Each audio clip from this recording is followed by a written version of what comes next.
พอจังจังเจ็บปานถือตีนทั้งมุกทั้งปานพี่บ้า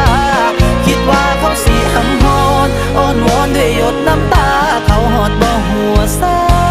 เงาหน้าแม้แต่น้อยยามใดมึงสิส่องสอดเขาหอดบ่แค่จักหน่อยใส่สมองน้อยๆคิดเบิ่งคักๆเขายังหักมึงบ่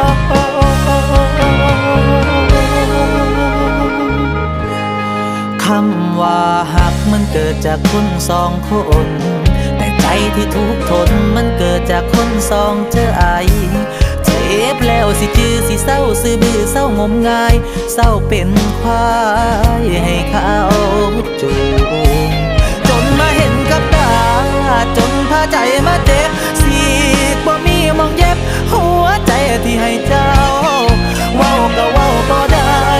จนมาพอจังๆเจ็บปานถือตี